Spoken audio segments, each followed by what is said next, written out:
Hey everyone, and welcome to the show. Today we are heading off to Nepal, but not to the usual spots. Yeah, forget about Everest and bustling Kathmandu. We are going off the beaten path today That's right. to a place you've probably never heard of. It's definitely not your typical tourist destination. Thimi. Thimi. You got it. So to help us uncover this hidden gem, we are joined by Well, we have the perfect guide for this journey. a guidebook author David Ways. who has been exploring and writing about Nepal, You could say he's been the uncovering. hidden corners, for over 17 years. Yeah, for over 17 years he's been revealing these hidden gems. His latest update From 2025, points to Thimi as a must-see. a must-see for those seeking something truly unique. All right, color me intrigued. So where exactly is this mysterious Thimi? Okay, so picture this. You're traveling between Kathmandu and Bhaktapur, Okay. two very popular tourist destinations. Yeah, the usual spots. Right in the middle, you'll find Thimi. Thimi smack dab in the middle. Exactly. It's actually called Madhaipur in the local language. Madhaipur. Which means middle place. Middle place. Okay, Yeah. you like it already. Yeah, it's very fitting. So it's like this little town hidden in plain sight. And most tourists just kind of zip right by on their way to the big attractions. Yeah. Okay. Most people just pass right through without realizing what they're missing. Wow.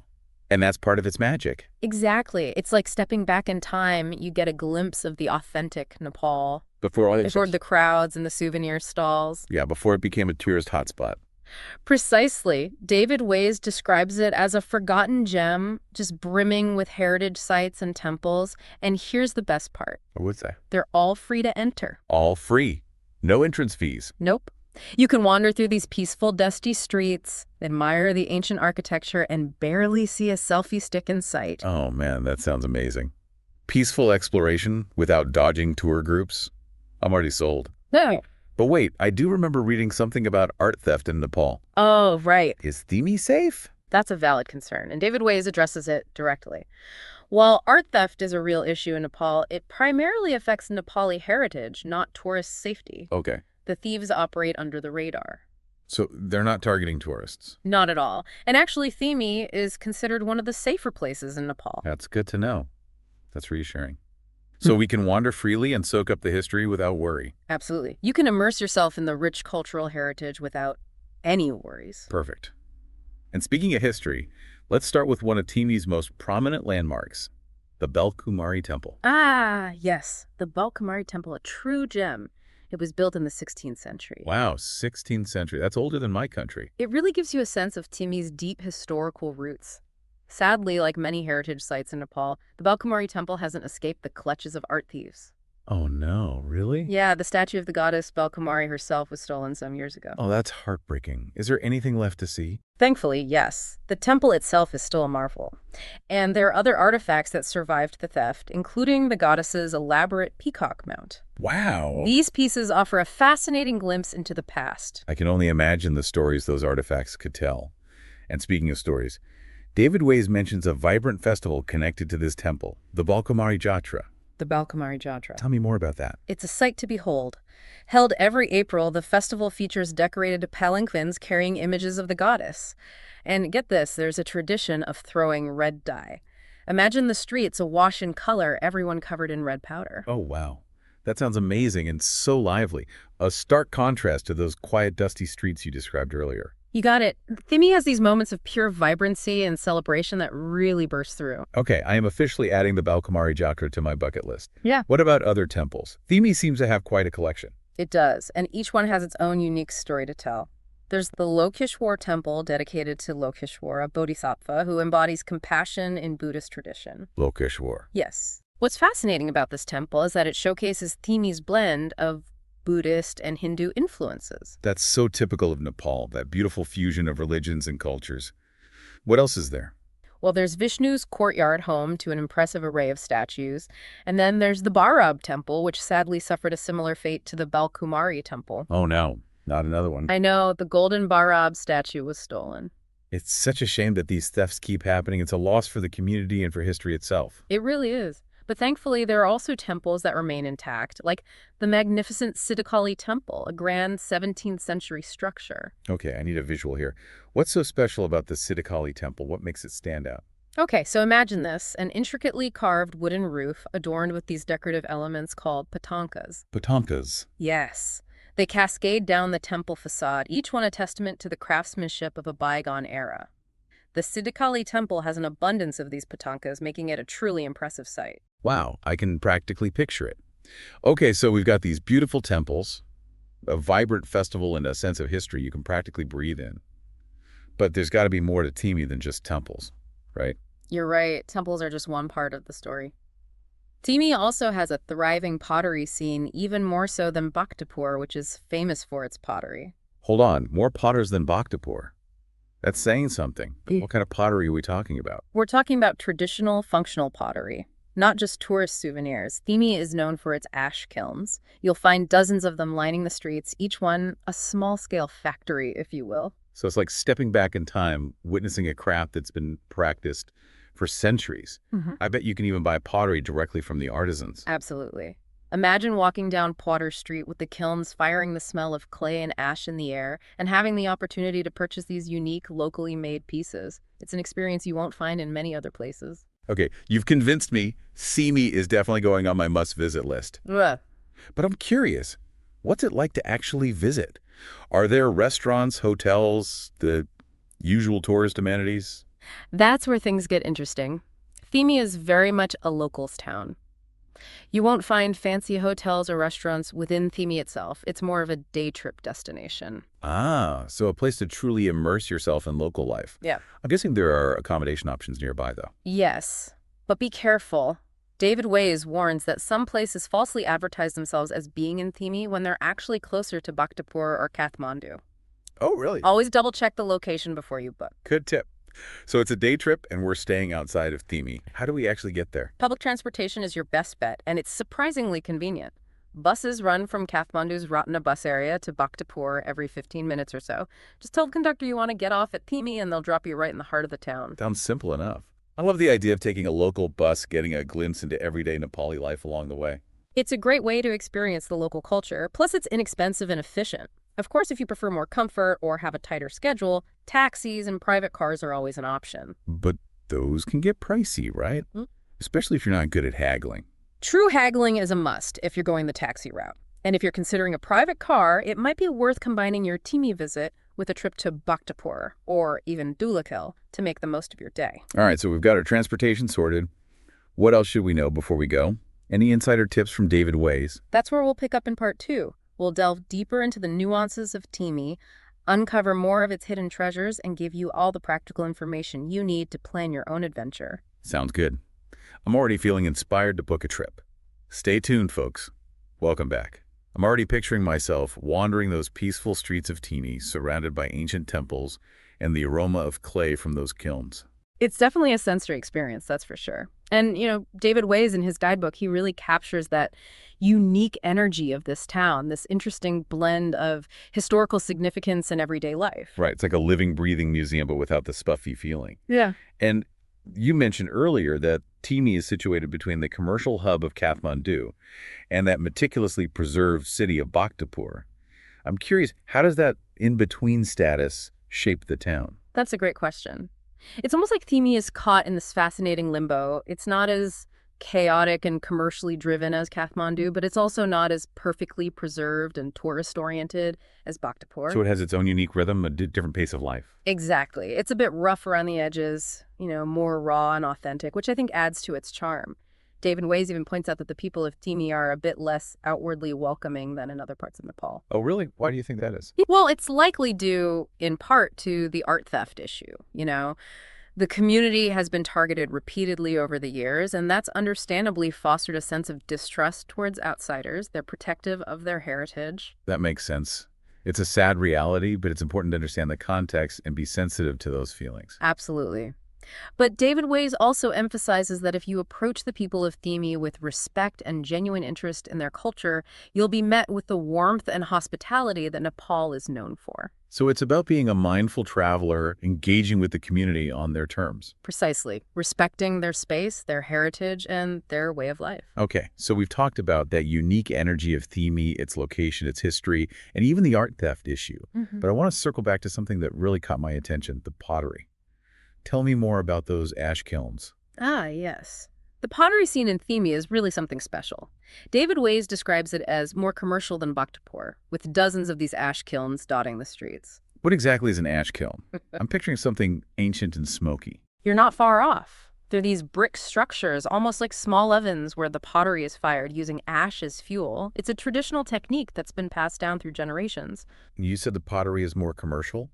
What does that mean exactly? It means that these potters aren't just making souvenirs for tourists. They're producing functional pottery for everyday use. Pots, plates, water jugs, things that people in the community actually need and use. So it's a livelihood, a craft that sustains the community. Exactly. And it's a craft that's deeply intertwined with the identity of Thimi. David Ways talks about how Potter Street is the heart of this activity, where you can see the kilns in action, smell the clay and the ash, and interact directly with the artisans. I'm starting to understand why Thimi is considered a hidden gem. It's like stepping back in time, experiencing a way of life that's disappearing in many parts of the world. It is, and that's part of the allure. It's a reminder that there are still places where tradition and craftsmanship are valued, where people are connected to their heritage in a tangible way. And as travelers, it's our responsibility to appreciate and support that. Absolutely. It's about making conscious choices, choosing to buy from local artisans, choosing to engage with the community in a meaningful way, and choosing to travel responsibly. Well said. Now, I know we need to get to those practical aspects of visiting Thimi, how to get there, where to stay, all those important details. But before we do, I want to touch on something that's been weaving its way through our conversation, art theft. Yeah, it's a somber topic, but an important one, especially when we're talking about a place like Thimi, where heritage is so central to its identity. Right. You mentioned that art theft primarily targets Nepali heritage, not tourists themselves. But I'm curious, how widespread is this problem? And what kind of artifacts are we talking about? It's a pervasive issue, unfortunately. And it's not just limited to grand temples like the Balkumari or the Barab's smaller shrines, private collections. Even ancient monasteries have been targeted. So it's not just about those iconic statues we see in museums. No, it goes much deeper than that. We're talking about religious objects, manuscripts, textiles, paintings, anything with historical or cultural significance. David Ways points out that there's a thriving black market for these artifacts, primarily driven by private collectors, many of them based in China. It's disheartening to think that these pieces are being ripped from their context, from the communities they belong to. It is. It raises those complex questions about ownership, cultural heritage, and the responsibility of collectors and museums. It makes you think about the true value of these objects. Is it monetary, or is it something deep, something tied to the history and identity of a people? That's a question we could spend hours discussing, but I think for now it's important to acknowledge the problem, to be aware of it as travelers, and to support efforts to protect and preserve Nepali heritage. Agreed. And I think that awareness goes hand in hand with respecting the local communities, being mindful of their concerns, and engaging with their culture in a way that's both appreciative and responsible. Exactly. It's about finding that balance between exploration and preservation. Now, before we get too deep into philosophical discussions, I want to make sure our listeners have all the practical information they need to actually plan a trip to Thimi. We've touched on transportation, but let's break it down a bit more. Okay, great. Let's shift gears and talk logistics. We know public buses are a good option, running frequently between Kathmandu and Bhaktapur. But for those who prefer a bit more flexibility, what about taxis or private cars? Taxis are readily available both in Kathmandu and Bhaktapur.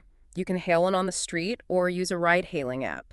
Just remember to negotiate the fare beforehand, as prices can vary. And for those who might be hesitant about haggling any tips, Don't be afraid to counteroffer. It's part of the culture, and taxi drivers expect it. A good rule of thumb is to start by offering about half of what they initially quote, and then meet somewhere in the middle. good advice. Now, what about private cars? Are those a good option for visiting Thimi? Private cars are great if you want more control over your itinerary or if you're traveling with a group. You can hire a driver for the day, and they'll take you wherever you want to go. Just be sure to agree on the route and the price beforehand to avoid any surprises. Makes sense. And I imagine hiring a private car would allow you to combine a Thimi visit with other nearby destinations. Absolutely, that's one of the perks. You could easily combine a trip to Thimi with a visit to Bhaktapur, or even venture a bit further out to Pulikel, a charming hill town known for its panoramic views of the Himalayas. Okay, so we've covered transportation options, but what about accommodation? I know we talked about Thimi being primarily a day trip destination, but what are the options for those who want to spend a night or two in the area? That's where we'll pick up in part 3. We'll delve into the accommodation options, explore some nearby attractions, and give you even more insights from David Way's guidebook to help you plan the perfect Thimi adventure. Sounds good. I'm already feeling inspired to book a trip. Stay tuned, folks. Welcome back to our exploration of Thimi. I feel like we've already uncovered so much about this hidden gem, from its ancient temples into its thriving pottery scene. It's a place that reveals itself layer by layer. The more we delve into it, the more intriguing it becomes. Absolutely. And I love that it challenges our preconceived notions of what a must-see destination should be. It's not about towering mountains or bustling markets. It's about a different kind of energy, a quieter kind of beauty. Precisely. David Ways describes Thimi as having this unique stillness, a sense of peace that's hard to find in more tourist-heavy areas. It makes you wonder, what's it like to actually live in a place like that, surrounded by history and tradition? Right. What's the rhythm of daily life in Thimi? What are the stories of the people who call this town home? That's where David Way's expertise really shines. He doesn't just give us a travelogue, he connects us with the human element of Thimi. He introduces us to the potters, the shopkeepers, the families who've lived there for generations. He shares their stories, their perspectives, their challenges. I remember him mentioning that the residents of Thimi are known for being a bit reserved, perhaps even less outwardly welcoming than in other parts of Nepal. Yes, and he attributes that in part to the repeated targeting of their community by art thieves. It's understandable that they would be protective of their heritage, wary of outsiders. Absolutely. It highlights the importance of traveling with sensitivity and respect. We're not just passing through, we're entering a community with its own history, its own vulnerabilities. Exactly. And David Ways emphasizes that if we approach the people of Thimi with genuine interest and respect for their culture, that wariness often melts away and we're met with the warmth and hospitality that Nepal is known for. It's a reminder that meaningful travel is a two-way street. It's about building connections, fostering understanding, and appreciating the nuances of a place and its people. Well said. Now, speaking of appreciating nuances, I want to circle back to the pottery scene in Thimi.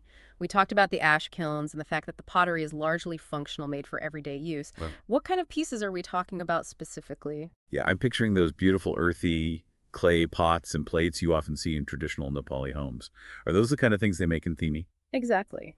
David Ways mentions a wide array of items, from water jugs and cooking pots to plates, bowls, and even decorative tiles. Each piece is handcrafted, reflecting the skills that have been passed down through generations. I love that there's this practical element to the pottery. It's not just about art for art's sake. It's about creating things that people use in their daily lives. It keeps the tradition alive in a very real way. Yes, and it also provides a sustainable livelihood for the community.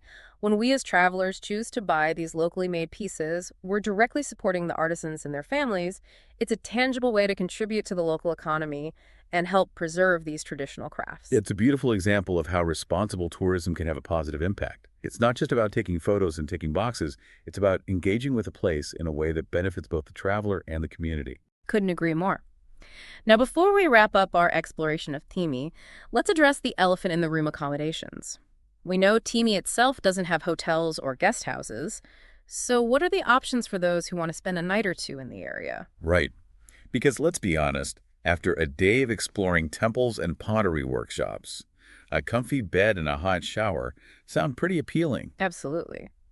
And you have a few options. David Ways recommends staying in either Bhaktapur or Kathmandu, both of which are easily accessible from Thimi. Okay, so we're talking about those two popular tourist hubs we mentioned earlier. What are the pros and cons of each option? Well, Bhaktapur, being closer to Thimi, offers a bit more convenience. You can easily hop on a bus or take a short taxi ride to get there. Plus, Bhaktapur itself is a UNESCO World Heritage Site brimming with historical and cultural attractions. So you could extend your cultural immersion, essentially. Exactly. You could spend a day exploring Thimi, then another day soaking up the sights and sounds of Bhaktapur.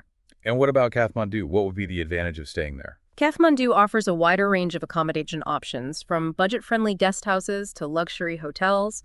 You'll also have more choices when it comes to restaurants, shops, and nightlife. So it's a matter of prioritizing convenience and a wider variety of amenities. Exactly. And keep in mind, Kathmandu is still only about 12 kilometers from Thimi, so it's not a long journey. You can easily take a bus or taxi and be there in under an hour. Great. So we have options for accommodations and we've covered transportation. Before we wrap up, I want to circle back to David Ways and his work. He's been our guide throughout this exploration of Thimi, and I'm so grateful for his insights. What's the best way for our listeners to learn more about his work and dive deeper into the world of Nepal's hidden gems? David Ways has a fantastic website called The Longest Way Home, where you can find all sorts of information about Nepal, from travel tips and itineraries to cultural insights and personal stories. And he also has a series of guidebooks, right, including one specifically focused on the Kathmandu Valley. His guidebook, Kathmandu Valley Heritage Walks, is a treasure trove of information for anyone interested in exploring the cultural and historical riches of the valley, including, of course, Thimi. I'm definitely adding that to my reading list. Oh. So as we bring our exploration of Thimi to a close, I'm left with a sense of wonder, a desire to experience this hidden gem for myself, and a deep appreciation for the work of David Ways in sharing these off-the-beaten-path treasures with the world. Me too. Thimi is a reminder that the most rewarding travel experiences often lie beyond the well-trodden path, waiting to be discovered by those who are curious, respectful, and open to new experiences. Beautifully said. So to our listeners, we encourage you to venture beyond the familiar, to seek out the hidden gems like Thimi, and to travel with a sense of adventure and responsibility. Happy travels, everyone. And remember, the world is full of wonders waiting to be uncovered.